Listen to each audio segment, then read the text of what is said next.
La diapositiva. La charla es de radiofrecuencia convencional, bajo este término, radiofrecuencia térmica, rizolisis, quema del nervio, ¿no? Hay mucha terminología sobre esto, pero básicamente lo que se trata es de lesionar un nervio sensitivo para disminuir el impulso, la afferencia sensitiva recibida. Desde mediados del siglo XX empiezan a practicarse con resultados en un principio bastante malos, generalmente por el excesivo calibre de las agujas que provocaban un dolor por desaferenciación, hasta que no se empezó a ver que no era también aplicable a nervios motores porque dejaban lesiones motoras, ¿no? Bueno, el mecanismo de acción muy rápido, muy básico, se trata de generar una corriente eléctrica que provoque que vaya a una frecuencia de 500.000 Hz, es decir, 500.000 ciclos por segundo. Eso provoca una fricción iónica que genera un aumento de temperatura alcanzando los 80 grados, nunca superando los 90, que provoca la lesión. ¿De qué va a depender la lesión? Bueno, pues como hemos hablado antes, siempre de la temperatura alcanzada en la punta activa, el grosor y el diámetro, y de los tejidos circundantes y si hay lesión y si hay vasos sanguíneos que dispersan el calor. En un principio, la radiofrecuencia monopolar, se establece un circuito entre la aguja, el generador y la placa de dispersión, y en la radiofrecuencia bipolar, pues el circuito se establece, como hemos visto antes, entre las dos agujas, entre la punta activa de las dos agujas. Fundamental, la lesión se produce siempre paralela a la aguja, porque como ha comentado Paco, en la punta apenas existe cambios. Y con respecto a las indicaciones de la radiofrecuencia convencional, ¿cuándo podemos aplicar la radiofrecuencia convencional? Pues en general, siempre que hay un nervio sensitivo, pues podemos aplicar una radiofrecuencia y quemarlo. Esto hace que sea un abanico muy grande de posibilidades y que tengamos que intentar centrar el objetivo de la charla un poco en dónde y qué grado de evidencia podemos tener en cada una de las localizaciones. Lo mejor es, creo que, agruparlo en estos tres grupos, en regiones articulares, la neuralgia del trigémino y radiofrecuencia de cadena simpática ganglionar, y hacer una pequeña actualización, una pequeña revisión de lo que hay hasta la fecha sobre el tema, ¿no? Como ha dicho Paco, el bloqueo o la radiofrecuencia estrella en todas las unidades, las facetas lumbares y cervicales, ¿no? La radiofrecuencia de ramo medial. Este metaanálisis publicado en el 2016, a principios del 18, que incluye prácticamente 500 pacientes, en los que comparan una radiofrecuencia convencional de los ramos mediales frente a un bloqueo epidural o un bloqueo con placebo. Estima que presenta un resultado de beneficio principalmente a partir de los 6 de los 12 meses. Es curioso, en los 3 primeros meses da igual lo que le haga al paciente, van a tener el mismo resultado aplicándole o una epidural o un bloqueo ciego o una radiofrecuencia, pero la diferencia se da sobre todo conforme vamos aumentando el tiempo de vigilancia. En este estudio es muy interesante que los pacientes que más beneficio tienen de la radiofrecuencia son aquellos en los que se hace un bloqueo TES y se obtiene un beneficio por encima del 80% o una resolución total de la clínica. Eso es muy importante, porque esos son los pacientes respondedores y que mejor van a responder a la radiofrecuencia posteriormente. Con respecto a la articulación sacroiliaca, la denervación de la articulación sacroiliaca es una técnica muy usada y muy efectiva, una revisión publicada hace poco, donde incluye no solamente radiofrecuencia convencional, sino también radiofrecuencia fría. Habla de un beneficio prácticamente del 70% al año con respecto a los pacientes que se hace la denervación con radiofrecuencia. El tercer gran grupo, la radiofrecuencia de la rodilla, de los geniculados. Hay un artículo muy interesante publicado en la revista de la Sociedad Española en el 2021, donde se revisan algunos metaanálisis, ensayos prospectivos, algún retrospectivo, y en los que se ve que la radiofrecuencia de los geniculados es muy útil para disminuir el dolor de los pacientes a medio plazo. Hablamos de 3 a 8, 12 meses aproximadamente, y las limitaciones para ese tiempo es que la anatomía o la neuroanatomía sensitiva de la cápsula anterior no está totalmente dilucidada. Por eso la radiofrecuencia de los 3 nervios geniculados puede que no sea suficiente para quitar el dolor del compartimento anterior de la rodilla. Como segundo grupo, la neuralgia del trigémino. La radiofrecuencia convencional está indicada en la neuralgia primaria o esenciales que son refractarias a tratamiento médico convencional. Las primarias en un 90% de los casos están provocadas por algún tipo de malformación vascular, y la tercera rama es la que está más frecuentemente afectada. Es una técnica bien establecida en cuanto al número de lesiones y el tiempo que hay que realizar. Son 3 lesiones de 1 minuto, 1 minuto y medio cada una, aumentando la temperatura en cada una, y se suelen, casi todos los estudios publicados, se suelen obtener mejorías pues prácticamente en el 90% de los pacientes.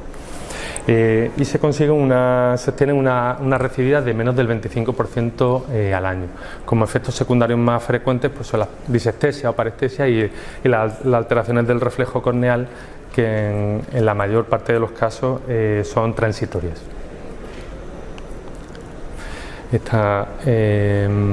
La técnica se entra a través del agujero oval y, bueno, usando el plano del clivus se estimularía con el paciente sedado. Muy bien. El tercer gran grupo es la cadena simpática ganglionar. ¿Y por qué se hace bloqueo o radiofrecuencia en la cadena simpática ganglionar? Pues por el concepto del dolor neuropático que está mediado y mantenido por el sistema nervioso simpático. Entre ellos el dolor regional complejo, el dolor de causa isquémica o dolor vascular, y también el dolor oncológico por progresión de la propia enfermedad.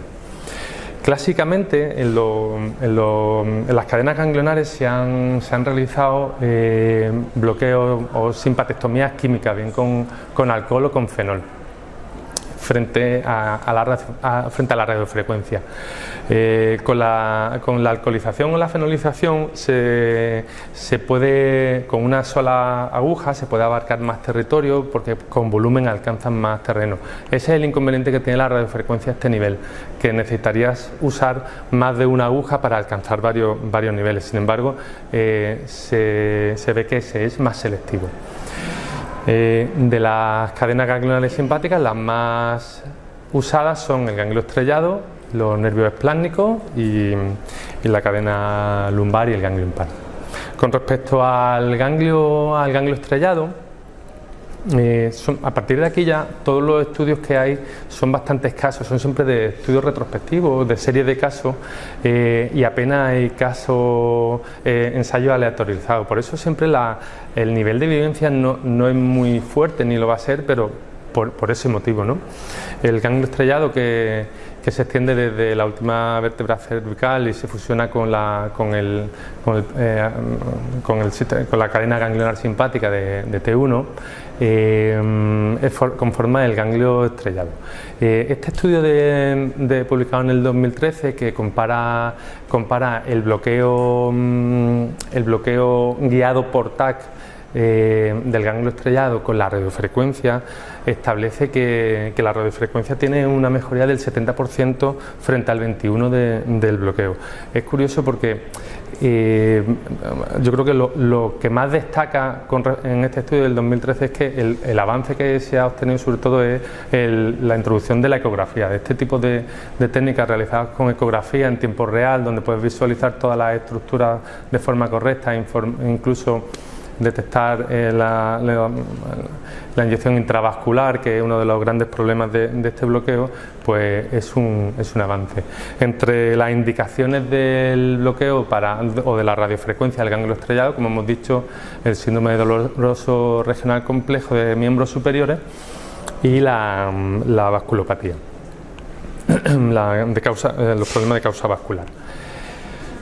La radiofrecuencia de los esplácnicos, los nervios esplácnicos son los nervios, como ya sabemos, encargados de la inervación tanto sensitiva, tanto de la inervación sensitiva de las vísceras abdominales como de la inervación eferente simpática. Por lo cual pueden contribuir tanto al aumento de la recepción del dolor y a la perpetuación del mecanismo del dolor, ¿no?